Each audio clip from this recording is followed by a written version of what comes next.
Olá, olá, boa Mandem aí noite. um ok. Falem assim, tô ouvindo, Tô sim ou ouvindo, não. tô ouvindo. Já vi minhas alunas Ah, já. maravilha. Por quê? Nós estamos aqui uma do lado da outra, tá? A gente está usando então as duas câmeras. Nós estamos aqui uma do ladinho da outra, fazendo aqui a gravação para vocês. Deixa eu trazer um contexto primeiro, né? Primeiro, bem-vindos. Muito obrigada pela presença de vocês aqui, pela paciência também. Nós somos aqui ainda pessoas que não estão tão hábeis com essa ferramenta. Então, realmente aqui estamos aprendendo. Então, obrigada pela paciência mesmo. Olha, gravamos o nosso podcast, né, Sil, e falamos sobre maternidade. E, gente, aconteceu uma intercorrência dessas que acontecem na vida mesmo, né? E perdemos metade do episódio. E eu vou dizer para vocês, depois que vocês ouvirem essa história toda da Bia, o que vai ficar muito claro aqui, né? É exatamente o quanto que ter que resolver esse problema aqui foi o menor dos nossos desafios. Porque a história de vida da Bia, ela tem tanto a nos inspirar, ela tem tanto a nos ajudar, né?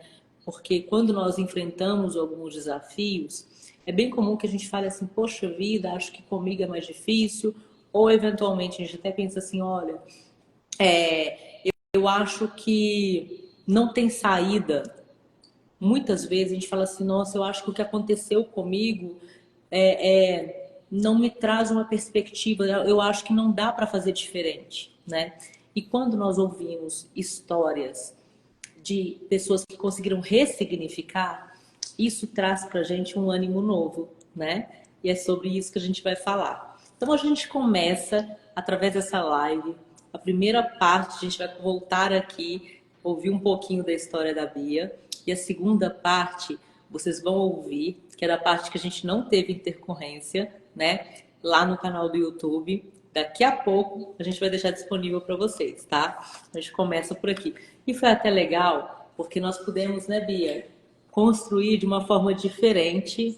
Vou falar para vocês que não foi muito trabalhoso para a gente ter que sentar e conversar de novo, tá? Foi uma delícia. Bom, primeiro, quero dizer para vocês que depois, como esse vídeo estará disponível lá no canal do YouTube, inclusive vou deixar para vocês depois o link. Então vou pedir que gentilmente vocês possam se inscrever. Ainda tenho poucos seguidores, né? Isso é natural, estou no começo, né, gente? Então se inscrevam, ativem o sininho, sejam gentis, por favor. Curtam o vídeo, comentem, levem perguntas, comentários, isso é muito bem-vindo, tá? Conto muito com vocês. E por aqui também, tragam comentários, perguntas, podem ficar à vontade aqui, tá?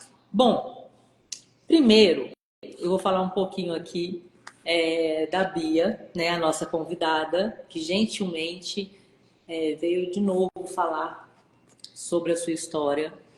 Mês de maio, mês das mães, nós falamos sobre maternidade e trouxemos, inclusive, a referência de uma pessoa, inclusive a Ana Maria, que gravou o nosso primeiro episódio, sobre a perspectiva de quem já tinha ali, então, um aprendizado muito bacana, né, sobre a maternidade.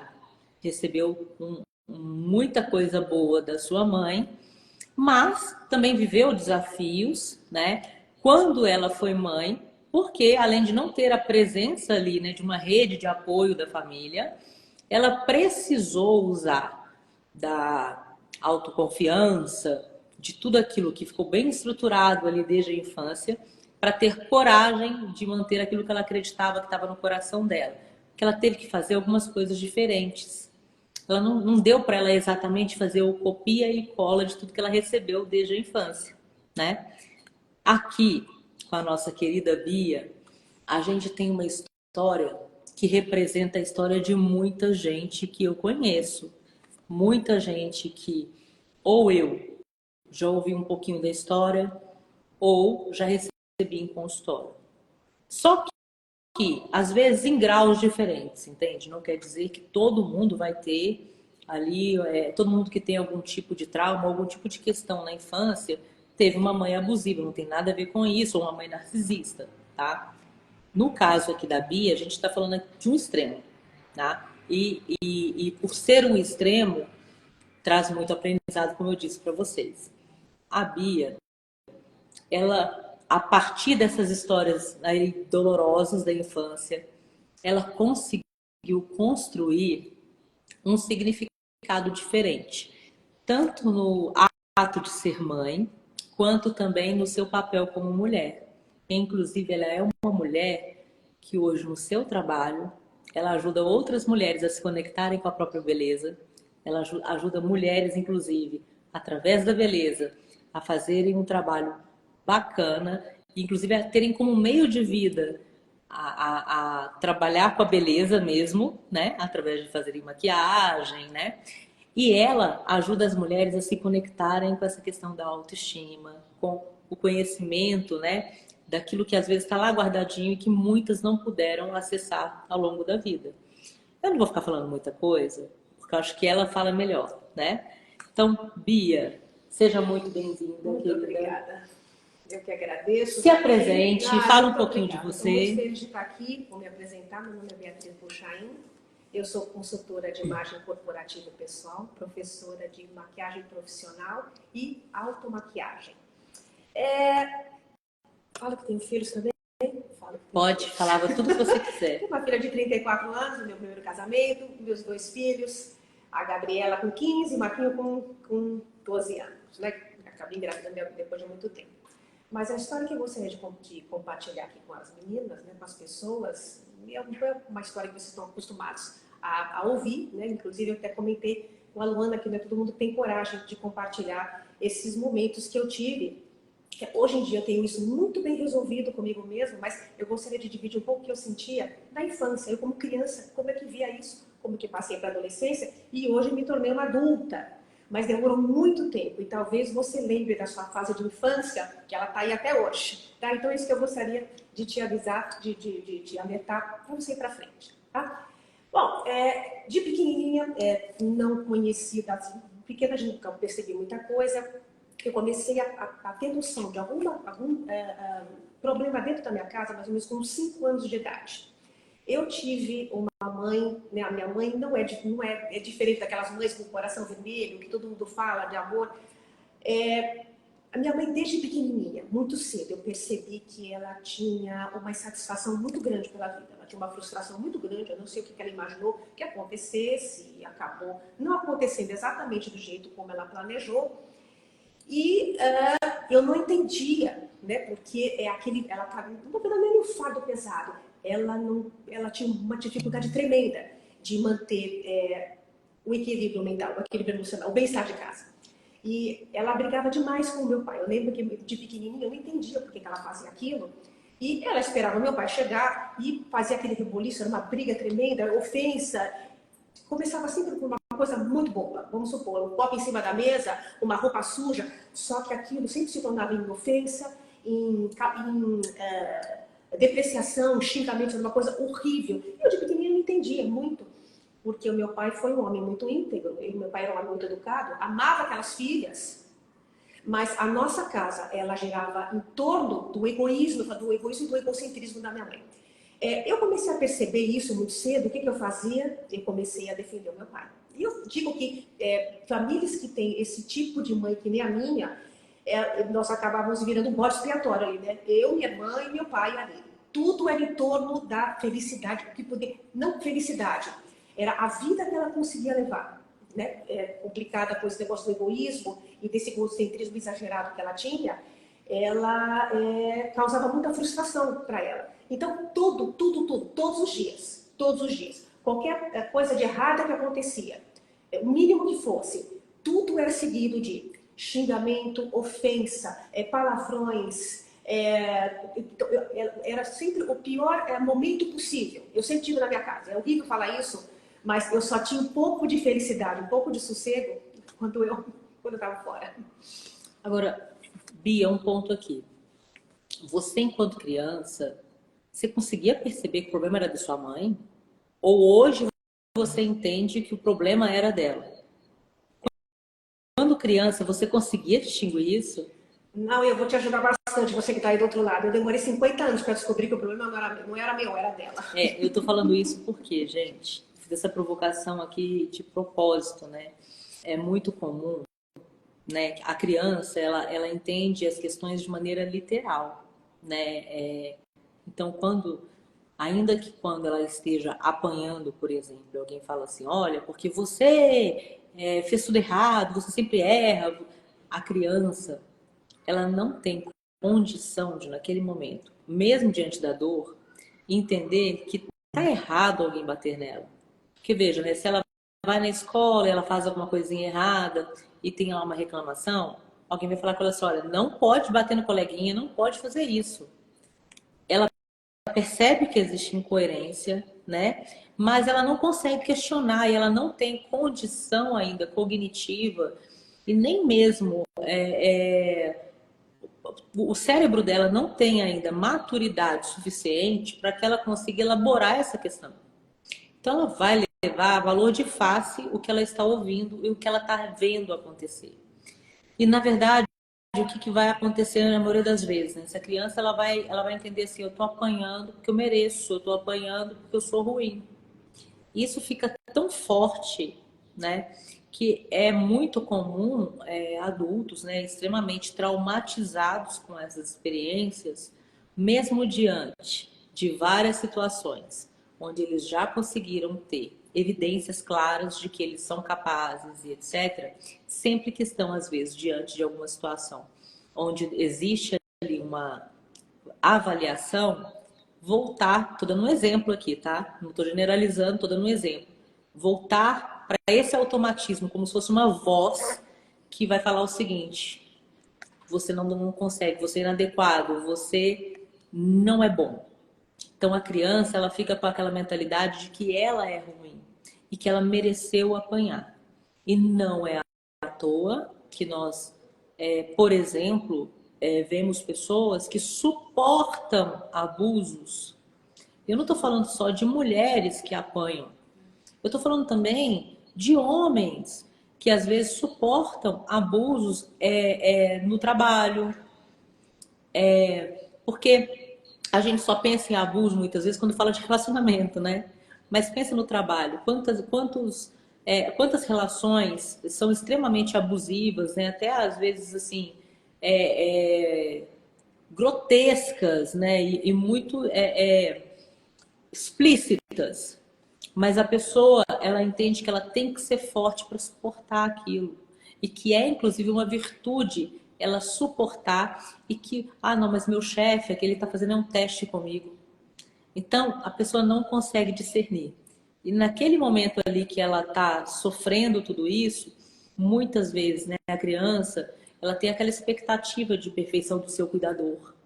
Então, ela vai muitas vezes falar o seguinte, olha, minha mãe tá certa, né? Eu tô apanhando aqui porque eu mereço. E ela tá certa, ela tá julgando da maneira correta. Então, por isso que eu fiz essa pergunta aqui para criança, gente. Não é um sofrimento que existe só naquele momento ali que ela é exposta àquele tipo de situação. Para criança é um sofrimento também depois, porque ela não consegue se sentir segura emocionalmente. Aí ela entra num nível de estresse tóxico. E ela também não consegue compreender e ligar os pontos, né? Vão somando muitas coisas aí. Bom, Bia, o Posso falar que uma coisinha? acontecia? Fala. Eu nunca sabia dizer que os pais têm que educar, no caso a mãe educa. Eu nunca sabia quando eu tinha feito alguma coisa realmente muito errada mesmo, ou se ela estava se aproveitando não, aquele momento dela de egoísmo, aquela fúria, aquela insatisfação que ela tinha, ela descontava em cima de mim. Então eu nunca soube distinguir o certo do errado e o bom e do mal. Foi um trabalho assim árduo que eu tive que enfrentar porque eu queria seguir a minha vida, mas eu não tinha essa referência do que era bom era ruim, do que era certo e do que era errado. Porque ela estava sempre insatisfeita, tudo era um problema, tudo era ofensa, tudo era agressão, não física, eu não tive agressão física, mas uma violência psicológica tremenda. E outra coisa muito legal, coisa que você acaba dividindo, eu dividi até isso com algumas pessoas já, A pessoa que normalmente passa pela violência psicológica que eu passei, é grave até falar isso, mas você se acostuma com a relação. E é uma coisa tão louca que eu tive patrões que faziam, não sei se, não digo pior, mas eu estava acostumada com aquele tipo de coisa, né? Com aquele de escutar ofensa, de escutar ridicularização. Então, para mim, aquilo era comum. A minha mãe me fala, ele é meu patrão, ele paga o meu salário, por que ele não pode me falar? Então, eu perdi até uma certa época da minha vida, eu não tinha a relação, o que era coerente, né? O que é certo, o que é errado, o que é permissivo, né? O que é permitido fazer. É que você está falando de várias questões, né? Então, assim, perde-se a noção do que é dignidade, né? Então, assim, basicamente, essa questão assim, olha, eu não sei mais o que eu mereço, o que eu não mereço. E aí muitas pessoas, elas vão avançando a vida sem, inclusive, conseguir confiar. Porque na lógica, na pior das hipóteses, então eu não confio em ninguém, não confio em nenhuma relação, porque eu acho que toda relação pode ser um risco. Tem até uma pergunta aqui. Como se tornar uma pessoa funcional passando por tantos traumas durante a infância? Calma que a gente vai falar disso. A gente vai chegar lá. Vai chegar lá, né? Boa pergunta, José Dezene. Meu marido tá aqui, ó, bacana, apoiando. Essa pergunta é maravilhosa. E temos essa resposta sim aqui, mas eu não vou adiantar agora. Perde essa referência. E, gente, sabe quando muitas pessoas falam assim, ah, mas a fulana, por que ela não sai dessa relação? É formada, tem não sei quantas pós-graduações, é mestre em não sei o que, é super bem paga. Por que ela não sai desse relacionamento? Por que ela está tolerando tudo isso? Então, tem tudo isso que a Bia está falando. Muitas mulheres, estou dando um exemplo aqui, mas a gente pode falar dos homens também. Ela falou aqui do exemplo da questão do trabalho, né? Muitas pessoas que passam por esse tipo de situação, o que acontece? Elas normalizam, porque se o normal que eu vivo é esse nível de tensão, eu perco qualquer tipo de sensibilidade sobre o que é abusivo ou não. Então então eu acho assim, tá tudo bem. E outra, se eu acho que toda mãe ama, se eu acho que toda mãe é maravilhosa, logo a minha mãe me ama, então mães que amam também fazem isso. Então pessoas que me amam podem me bater, pessoas que me amam podem me ofender. Porque quem ama tá cuidando. E muitas vezes, né, quantas pessoas que apanharam ouviram assim, eu tô te batendo pelo seu bem. Eu tô te falando tudo isso aí também pelo seu bem, porque você é inadequado. Porque você não é uma boa pessoa, né? E aí, Bia, tem uma questão também, porque a Bia, gente, olha só como que, no final das contas, o Steve Jobs fala disso, né? Ele falava, né? Sobre a questão de que no final você vai ligando os pontos e você enxerga que eles se unem. A Bia, ela é uma mulher... Gente, quem fala que daqui a 5 meses ela vai fazer 60 anos? Nem eu. Eu não tô falando de beleza, não. Eu tô falando de astral. Eu tô falando de comportamento, né? E a própria a disponibilidade, os assuntos, né? Então, assim, não a vejo realmente com 60 anos. Tenho várias amigas de 60 anos, inclusive no Pilates, tá? Não tenho nada contra a idade. Inclusive, eu sou fã das pessoas que têm uma vida bem vivida. O que eu quero dizer aqui é o seguinte: a Bia, ela é uma mulher que ela exala essa questão do autocuidado e não é numa linha de forçação de barra, não tem nada a ver com isso, mas tem uma questão muito forte de autocuidado, de gostar de si, de cuidar de quem você é. E eu lembro que lá na nossa gravação que nós fizemos, né, e que eu já contei para vocês aqui, aconteceu uma intercorrência, mas que bom, né? A gente está até abordando mais coisas aqui hoje. A Bia também falou sobre questões que eram praticamente assim, inadmissíveis nessa relação com a mãe. Por exemplo, as maquiagens. Ela já gostava de maquiagem desde pequenininha. Conta aí. Então, na infância eu não entendia muito bem, eu discutia muito com ela, foi esse transtorno, inclusive, negócio com meu pai. Nunca aceitei, nunca, embora eu falo que foi difícil entender que a culpa não fosse minha, mas desde pequenininha, não que eu batesse de frente com ela, na verdade, a gente já conversou antes, eu queria que ela fosse diferente, né? Eu queria curar aquela família, porque o problema era ela. Então, eu tentava, nunca respondi para minha mãe, nunca provoquei absolutamente nada, eu simplesmente tentava fazer que ela gostasse da vida, gostasse da família, gostasse de cuidar das filhas, do marido, que fosse um lar, né? Não adiantou muito, né? Começou a piorar muito na época da adolescência, porque eu comecei a querer ser com as minhas amigas, eu queria ser que nem elas, usar o mesmo tipo de roupa, de cabelo, de maquiagem. E a minha mãe nunca foi uma pessoa que teve muito cuidado com ela, né? Nem com roupas, pela própria personalidade que ela tinha, né? Pelo próprio pensamento dela. E eu tinha minha personalidade, sempre fui muito assim, autêntica, desde criança. Eu comprava as minhas maquiagens, eu ainda não comprava escondido. Comprei as minhas maquiagens, jogou no lixo a primeira vez. Comprei pela segunda vez. Falei, agora eu vou esconder. Ela achou, jogou no lixo de novo. Eu falei, quer saber? Isso aqui não vai parar, não vai ter fim nunca. Comprei as maquiagens e escondi. Como toda adolescente, que às vezes ficava enganando, não, eu descia o elevador e passava quando saía. Uma simples maquiagem, produto para me dar um pouquinho de cor, gerava uma confusão dentro da minha casa que as pessoas não têm ideia. E fora essa parte desse inconveniente com a maquiagem, com a aparência, ela tinha, a raiva dela acabou multiplicando, eu acabava respondendo também, porque eu já não era mais uma criança. Então, a minha fase de adolescência com ela foi nunca a violência física, sempre a violência verbal. E eu respondia, ela respondia de volta, ou seja, aquilo nunca ia terminar. Mas eu fui autêntica na minha adolescência, eu usava as roupas que eu queria, eu comecei a trabalhar muito cedo também, então eu comprava as minhas coisinhas, mas foi uma briga tremenda. E eu nunca aceitei esse comportamento dela. Quem tem um tipo de mãe que nem eu tenho, cada vez que ela me via que eu saía, ela ficava esperando na porta. Que roupa horrível, que amiga horrível, tudo era um horror. E isso é agregado com ofensa, com xingamento, com ridicularização, né? Todo mundo é sempre melhor do que você, a vizinha é melhor, a amiga do não sei quem é melhor, até entre as irmãs, né? Até eu nem cheguei a comentar nada da minha irmã. Olha, eu falo que de pequenininha eu já era tão sábia, eu sabia que a minha irmã era muito frágil emocionalmente.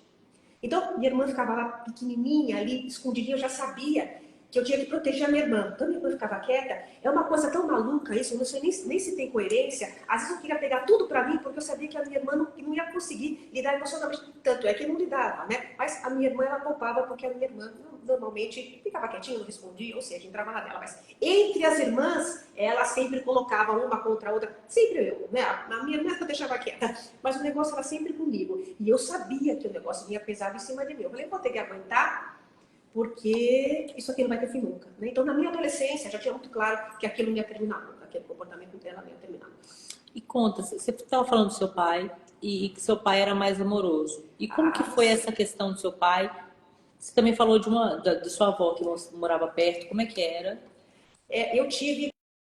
Por que eu consegui chegar hoje, eu falo que com quase 60 anos, com essa vida que eu tenho hoje, a gente precisa de uma referência. Nem que seja distante, uma vizinha, uma amiga, uma parente, né? No meu caso, eu tive como referência o meu pai e a minha avó. Por coincidência, a minha avó é a mãe dela. A minha avó sempre morou próximo da gente, né? Uma época ela veio morar conosco também. E toda essa ternura de mãe, bem-estar, carinho, amor, a minha avó me passava. E o que é muito simples, é receber com um abraço, com um beijo, um colo, se perguntar, você está bem? É uma troca de carinho, uma troca de amor, que eu nunca tive com a minha mãe. Né? Ela nunca foi minha mãe nunca se preocupou em transmitir o bem-estar dentro de casa. Meu pai trabalhava o dia todo, como todo pai, e chegava de noite todas as noites, até o dia, falo que a gente, na adolescência já não liga mais.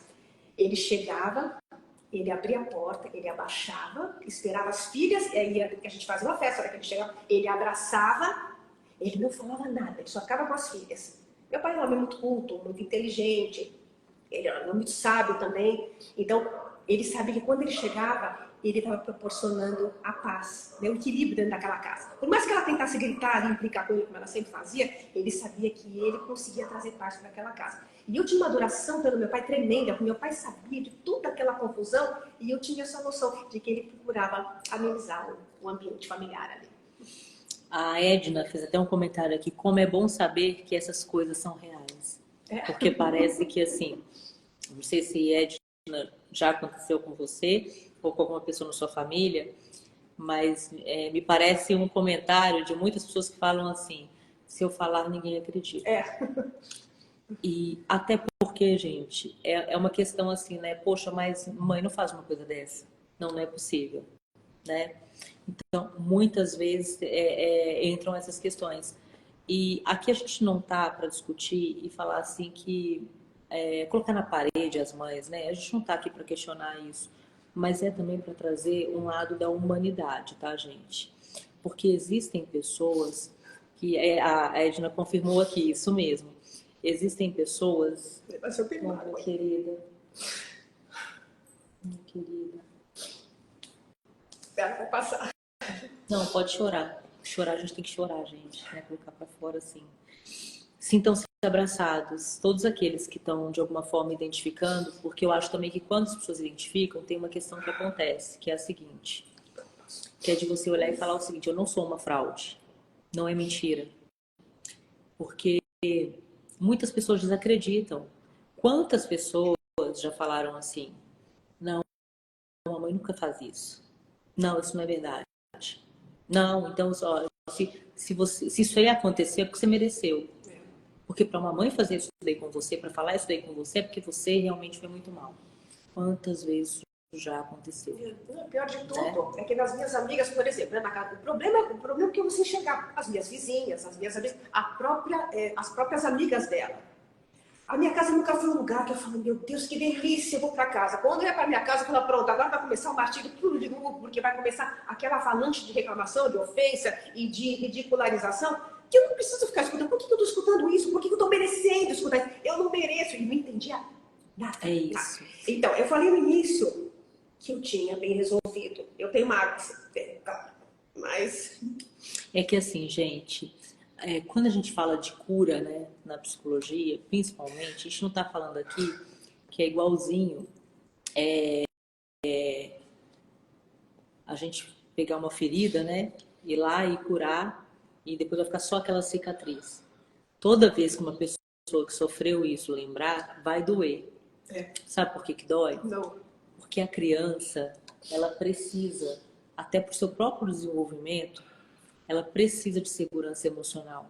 E a segurança emocional, quem dá são as figuras que são aquelas responsáveis pelos cuidados da criança.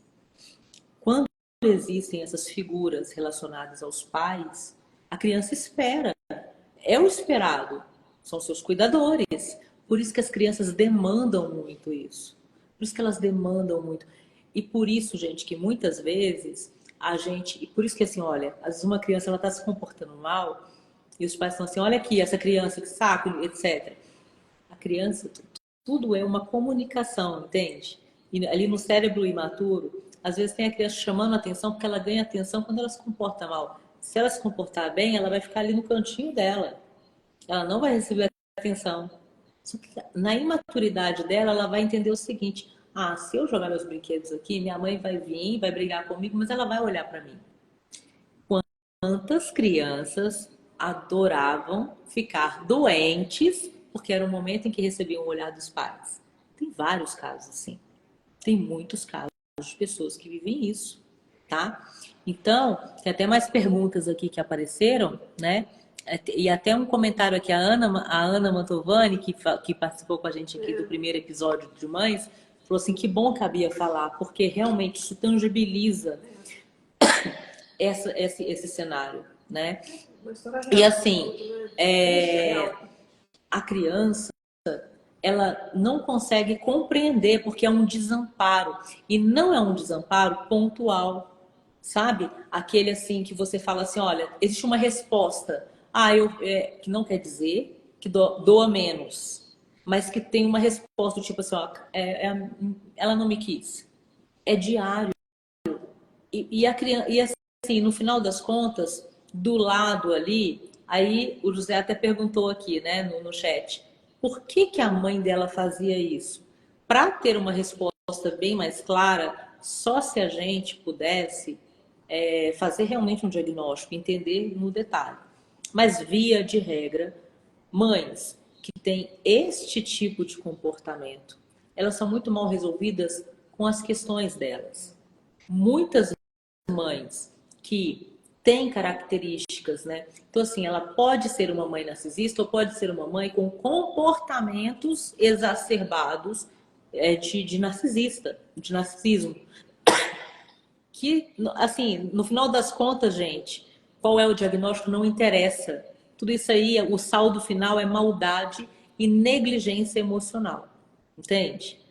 No final das contas, nós temos aqui crianças, você e sua irmã, que ficaram em débito nisso, que ficaram com essa demanda, com essa,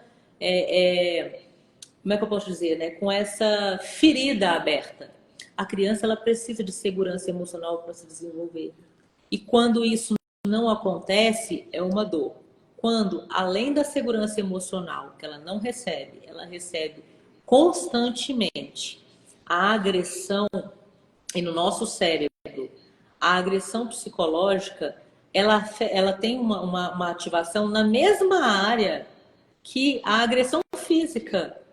Então, para quem pensa que está xingando uma criança, que está ofendendo, que está fazendo ali um terrorismo, e muitos pais falam assim, não, eu faço isso porque eu quero que meu filho seja firme, eu quero que meu filho seja uma pessoa responsável, né? Então, veja, muitas vezes é assim, olha, eu estou com medo do meu filho dar errado, então eu vou lá e pressiono. Eu faço com ele aquilo que eu recebi e que eu já sei que dói. É basicamente repetir um ciclo que eu sei que dói, pelo meu medo, pela minha insegurança. Então, é muito melhor que os pais busquem um caminho para se cuidar, para se tratar.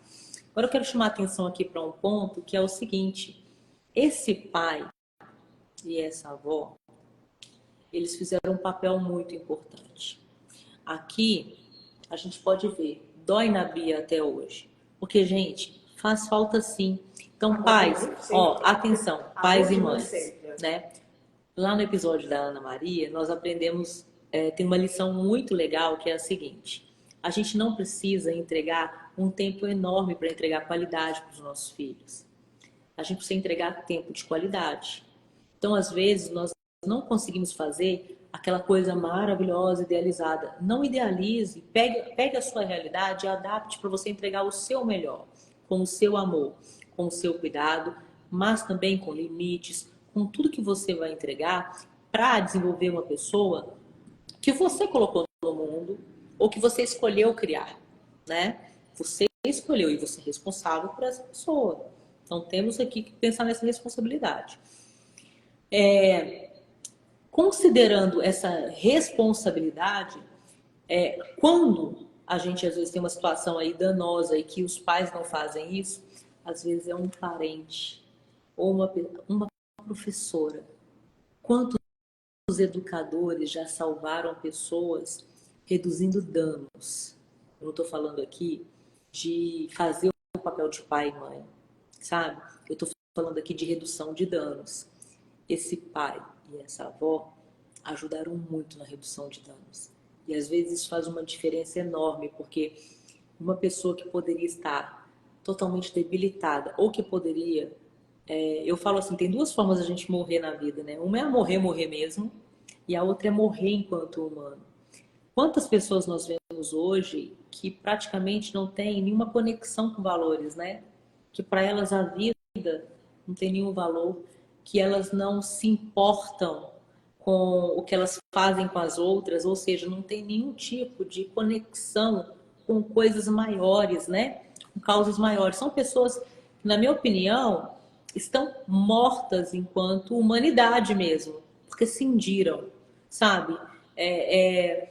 E a gente pode ver isso porque tem. Eu não estou falando da Cracolândia, não, tá? Tem lá a Cracolândia, que tem gente parecendo zumbi, mas nas empresas, principalmente aonde tem poder, dinheiro e potencialidade para sobressair, né? Fama, esses podem colocar em qualquer lugar, desde instituições religiosas, a questões ligadas à política, a questões ligadas a qualquer lugar, gente. Em comunidades mais simples, em lugares mais sofisticados. As pessoas às vezes fazem coisas horrendas só por isso, dinheiro, poder e fama. Elas passam por cima das outras sem nenhum tipo de pudor.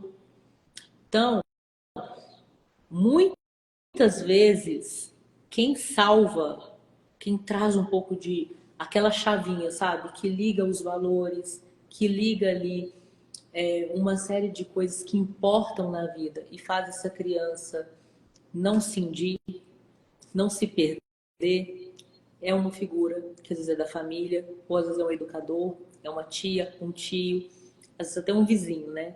Que é aquele que de vez em quando vai lá, dá uma orientada, um avô, uma avó. Então pensem também no papel que nós temos como rede de apoio, né?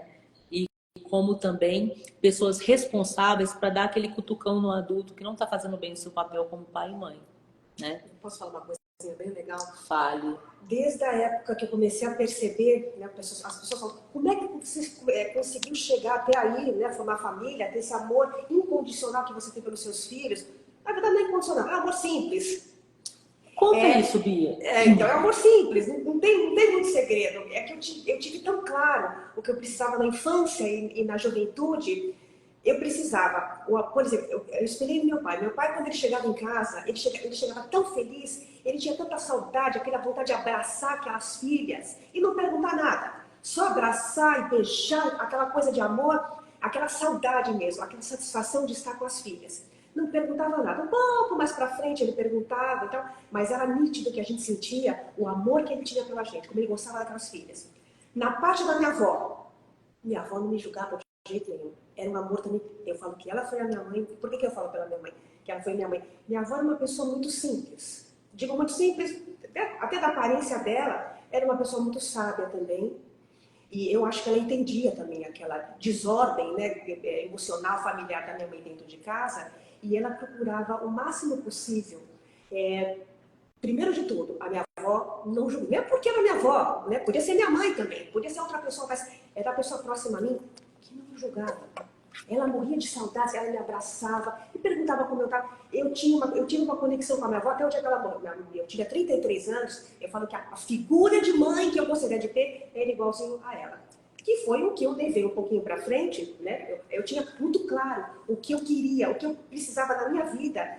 Para eu viver sentindo um bem-estar. Então foram com essas duas pessoas. Meu pai sempre, com toda aquela educação e fineza dele, né, bom senso, um homem muito sábio também, me ensinou a raciocinar firme nessa parte emocional. Acho que é por isso que eu tenho tanta... As pessoas falam que eu tenho equilíbrio emocional. Eu tento, na verdade, acho que eu consegui também, mas essa parte do carinho foi a minha avó que passou para mim. Primeiro de tudo, o não julgamento. A última coisa que ela ia ver, o que eu estava comendo, o que eu estava vestindo, o que eu estava falando, o que eu estava pensando, ela me aceitando do jeito que eu era.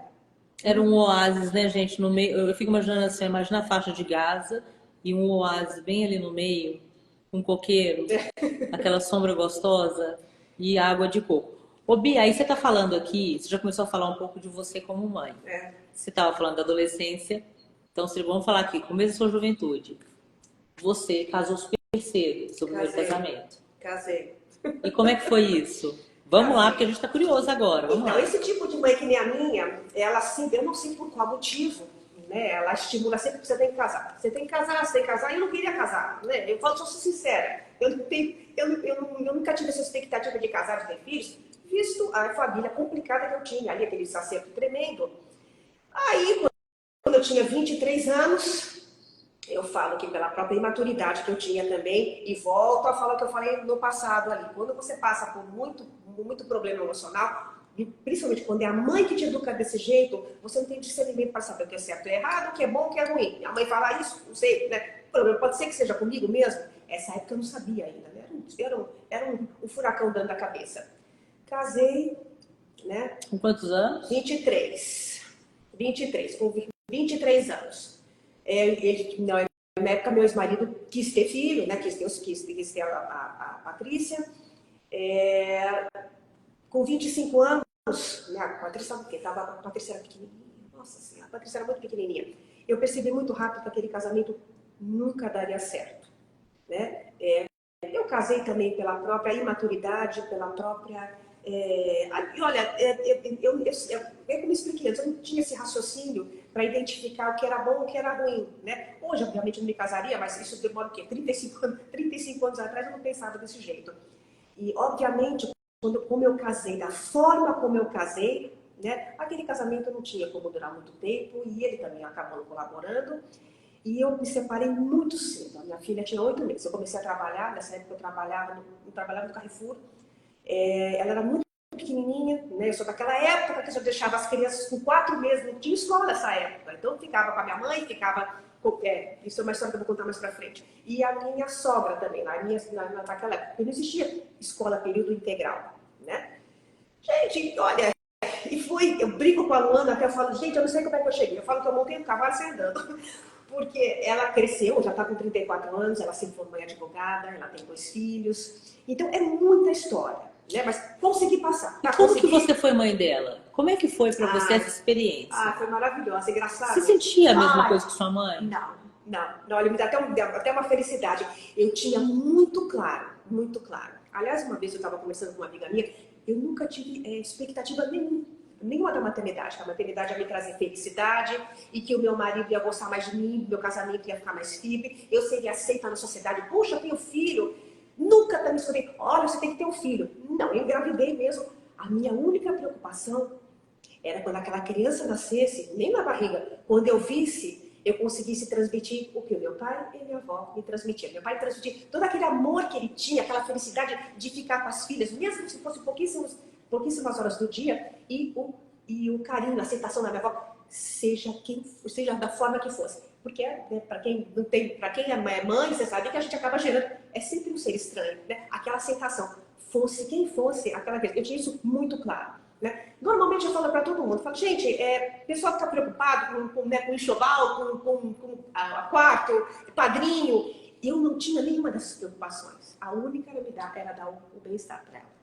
Gente, olha só que coisa interessante, né? E aqui é para gente se atentar nos aprendizados. Essa mãe, ela era muito intensa na maldade ali e talvez ela não tinha nem consciência do quanto ela era má. Porque o modus operandi dela, na minha opinião, ela tinha várias questões ali que ela estava muito mal resolvida.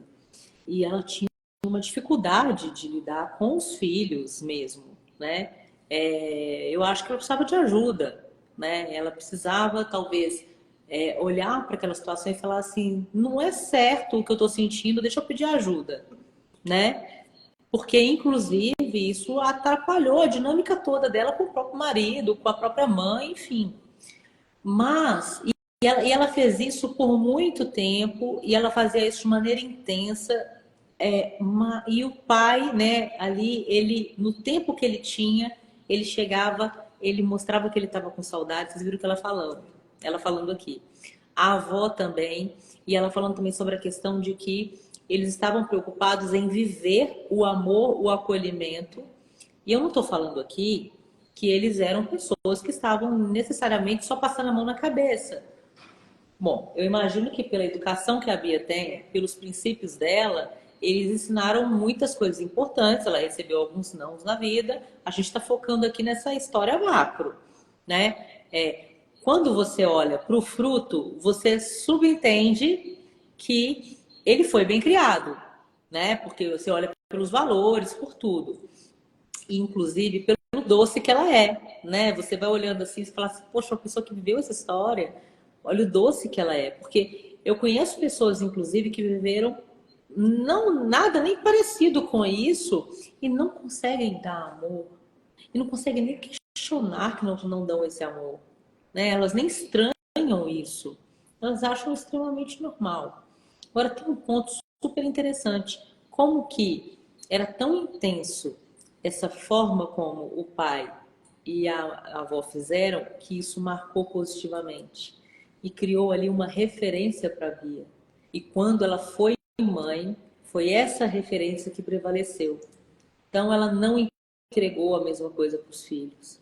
E aqui, as pessoas que viveram de alguma forma, porque também vamos pensar, né? Essa geração aí, pensa a mãe da Bia, provavelmente ela é uma geração do pós-guerra, aquela geração que os pais e ela mesma pode ter vivido a restrição, até mesmo alimentar, ou o medo de restrição.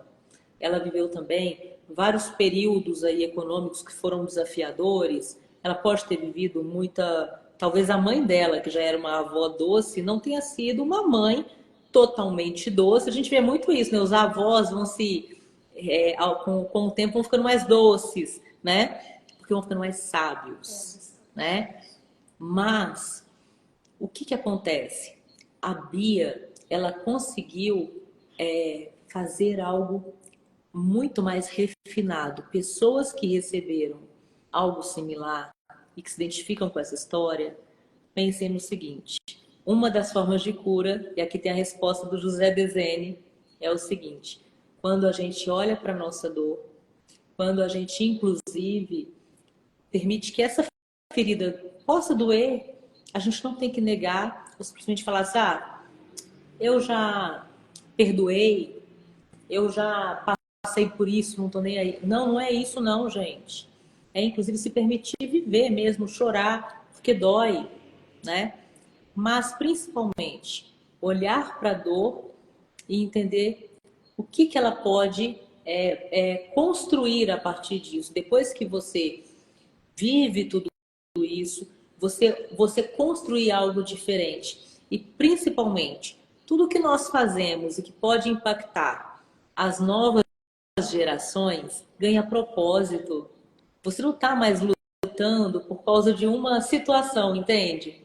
Você olha e fala assim, olha, o que eu estou construindo hoje é muito maior. Depois que eu me for, isso vai ficar. Esse amor que eu tô entregando aqui vai virar legado. As pessoas podem tirar dinheiro dos meus filhos. Eu posso deixar patrimônio para eles. Mas o amor que eu tô dando, se alguém quiser roubar, eles podem falar assim, não precisa roubar não, eu te dou amor e eu ainda produzo mais. Entende? A capacidade de amar é uma coisa maravilhosa. E pessoas boas são prósperas também, né? Isso leva para outras gerações. Se pensar assim que tem gerações, né, gente, que só maldade, maldade, maldade, e que de repente chega aquela que vai lá e rompe com aquele ciclo. É lindo que comece de vocês, né? Isso nos inspira muito. E posso falar uma coisa legal também? Outra coisa, eu falo que além da inspiração do meu pai e da minha avó, isso não adianta a gente esconder, eu sempre tive essa vontade, todo mundo tem, essa vontade de ter um companheiro, de ter uma família, né, de ter aquela coisa aconchegante, eu tinha, mas eu achei que nunca fosse capaz de conseguir. Porém, eu achava tudo que eu sabia tudo que eu tinha que fazer para proporcionar aquele lado de amor, né, de segurança. Então, quando eu tive a oportunidade de fazer, eu sabia exatamente o que precisava ali e eu achei que tô aqui, eu falo que estou até hoje, né?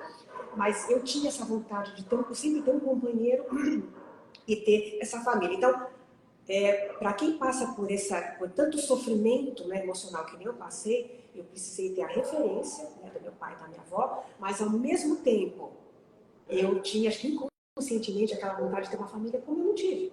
Né? Aquela mãe compreensiva, aquela mãe amiga, aquela mãe que não julga, aquela mãe feliz. Uma mãe feliz, que não tem frustração de nada, que a filha não é um problema para ela, muito menos o marido, que a mãe não é o centro das atenções na casa. Né? As 4 pessoas, ou 5, ou quantas pessoas estiverem na casa, todos eles têm um lugar para mim. Né? Não é só um que determina tudo ali, complicando a vida de todo mundo que mora ali. Então, nessa referência aí, eu já tinha essa vontade. Então, mesmo que você ache que você não vai conseguir, eu achei que eu nunca fosse conseguir, nem casar nem nada. Eu fui. E a hora que eu tive a oportunidade de poder cuidar, de poder saber fazer aquilo da melhor forma possível, eu consegui. Mas vamos lá. Ó, só um ponto que estão entrando comentários aqui lindos, falando sobre o amor, da capacidade que ele tem de curar e como que isso reverbera, né? Quando a gente ama, os nossos filhos automaticamente... Gente, porque olha só, aquilo que a gente fala com os nossos filhos... Opa, deu uma travadinha aqui. Aquilo que a gente fala com os nossos filhos tem um impacto, mas aquilo que a gente faz, eles imitam muito mais. Aquilo que a gente vive é igual o pai dela, né? Ele chegava, ele nem falava, ele não dava regra para as coisas, ele só vivia. Mas vamos lá. Você está falando aqui que você conseguiu construir sua família e tudo mais. Não foi com esse marido aí que você estava. Não. Pelo que eu entendi, ela falou que ela subiu no cavalo e fugiu. Ela foi para esse casamento justamente para fugir dessa mãe. Foi. E esse casamento, o que aconteceu? Foi. O casamento não deu certo, ele não estava preparado para ser marido, muito menos para ser pai. Mas eu tinha aquele amor intenso pela menina, né? Pela Patrícia, pela minha primeira filha. E eu separei dele. No início, eu precisei morar com a minha mãe novamente. Né? Você vê como a ironia do... Você voltou para casa da sua mãe. Sim. E você não vai acreditar como é que eu voltei para casa dela. Isso a gente até uma vez conversei com uma amiga minha. Depois de um tempinho, não tinha naquela época, estava tudo muito complicado, né? Eu voltei para morar com ela e nessa hora eu voltei, você não vai acreditar. Eu não vou dizer que eu voltei feliz, mas ao mesmo tempo eu voltei para casa onde eu estava. Depois da separação, eu cheguei à minha casa diferente. Eu não sei por qual motivo. Eu tentei enxergar aquilo que eu sempre procurei. Aconchego, carinho, minha filha está de volta. Durou muito pouco, tá? Gente, tem uma coisa para contar para vocês. Essa parte aí que conta o momento em que a Bia voltou para casa da mãe é a que já está disponível lá no YouTube. Antes de vocês saírem, pelo amor de Deus, esperem aí. Eu quero agradecer vocês por nos acompanharem até aqui. Muito obrigada por vocês estarem, participarem. Para quem chegou depois que eu fiz a abertura, nós já temos aqui a nossa gravação da segunda parte disponível no YouTube. Eu vou colocar o link para vocês. Quero pedir que vocês carinhosamente se inscrevam, que vocês curtam o vídeo, façam comentários, por favor, e sejam muito gentis. Eu acho que aqui a gente está falando de saúde mental, é uma coisa super importante que a gente viva isso no nosso dia a dia, né? Levem perguntas também, comentários. Se tiverem insights, pensarem em novos temas, podem colocar por lá também, tá? Depois vai ficar disponível essa parte do episódio lá no YouTube também, bem como aqui salvo, justamente para vocês poderem ver as duas partes. Para quem não entendeu nada porque chegou no meio, nós tivemos uma intercorrência da gravação inteira do podcast e essa primeira parte ela havia sido perdida. Só que aí nós decidimos fazer aqui, nossa equipe ajudou a gente a pensar, né, como é que a gente faria tudo isso. E nós, né, Bia, a gente já gosta tanto desse papo. E a Bia até falou assim no começo, Luana, obrigada, porque eu nunca tinha parado para discutir dessa forma. E ela conseguiu fazer uma leitura, né, Bia? É uma coisa muito legal, até se der tempo de falar.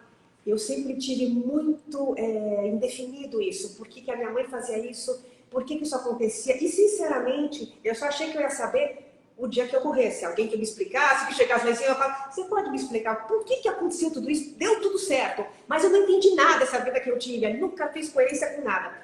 E separando tudo que eu tinha que falar nesse podcast, eu fui fazendo uma análise ano por ano, né, fase por fase, e para mim foi... Então, eu consegui ter muito claro tudo isso. Para mim me ajudou muito, inclusive, conseguir falar essa parte da minha vida, porque ninguém quase divide isso. Né? Isso é uma coisa que as pessoas escondem, porque na verdade tem muito sofrimento, né?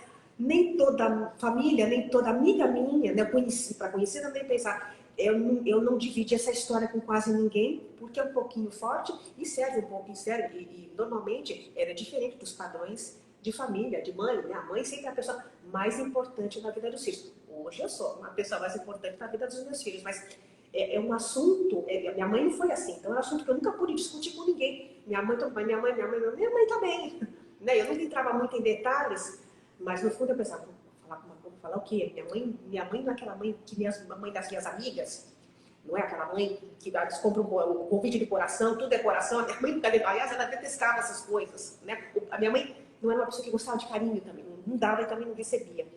Então, dividir essa história com as pessoas, é a primeira vez que eu divido com alguém, eu nunca esperava, né?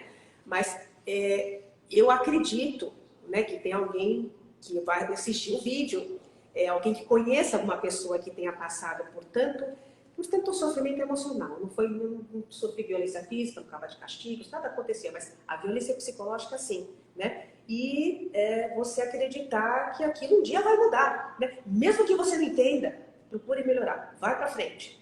Porque hoje em dia eu falo que eu vivo uma vida maravilhosa, né? E a vida é maravilhosa, né? Quando você começa a ter um entendimento das coisas, e principalmente eu que tive, quando eu percebi que eu queria formar uma família, a família é a melhor coisa do mundo, mas como as que eu tenho hoje, né? Todas as pessoas existem, o filho tem um lugar certo, o meu marido tem um lugar certo, eu também tenho. É difícil? Quer dizer, para quem está de fora acha que é difícil, né? Mas eu precisei passar por tudo isso que eu passei para saber o que é certo, o que é errado, e o que é bom e o que é ruim. Mas tem um ponto, tá, gente? Nenhuma criança precisa passar por tudo isso para aprender o que é certo e o que é errado. A gente não precisa... Aquela história, né, de que, olha, eu preciso colocar uma situação muito difícil ali para poder ensinar virtudes. Não. Quando a gente tem ali uma muda, né, de uma árvore e a gente quer que ela cresça muito forte e que ela cresça muito saudável, o que a gente faz? A gente protege ela. A gente não pega aquela muda e coloca lá na tempestade, a gente não coloca ela naquele sol muito forte, a gente protege, coloca na sombra, a gente dá água na hora certa, a gente não vai lá ficar colocando 2 litros de água todos os dias, né? Então, ninguém precisa passar por sofrimento para poder aprender. O que aconteceu aqui é que, apesar de tudo isso, ela aprendeu muitas coisas. Tem pessoas que, em situações como essas, não têm essa oportunidade. Tem pessoas que sofrem danos que não conseguem se restabelecer. Tem pessoas que realmente são engolidas por esse processo, né? E que, inclusive, vão viver na vida várias relações abusivas, porque, inclusive, não conseguem parar e pedir ajuda, sabe? Para se reerguer, elas vão entender que sempre elas vão precisar de alguém do lado e elas vão se encaixar como se fosse ali um encaixe perfeito em relações abusivas, porque elas se adaptaram a isso, né? Quantas pessoas a gente não ouviu falando assim: ah, não, mas essa pessoa que olha, se não é alguém para me criticar, não dá certo. Ah, não, olha, se não é uma pessoa que me chama ali, sabe? Que eu não gosto. Quantas mulheres eu não ouvi falando assim: olha, ai, gente, olha, eu não gosto daquele cara ali que é todo romântico e tudo mais, não dá, não rola, não consigo. Quando o cara é perfeito demais, príncipe, não dá certo. Eu gosto do canalha, é daquele que não me liga no dia seguinte, é daquele que eu já sei que ele é todo esquisito, fala com 5 pessoas ao mesmo tempo, sabe? Eu não sei o que tem, eu gosto de homem desse jeito. No fundo, existe ali algum tipo de padrão que, em algum momento, essa pessoa entendeu que está ligado ao amor, né? Por isso que é importante a gente se organizar e principalmente buscar ajuda, né?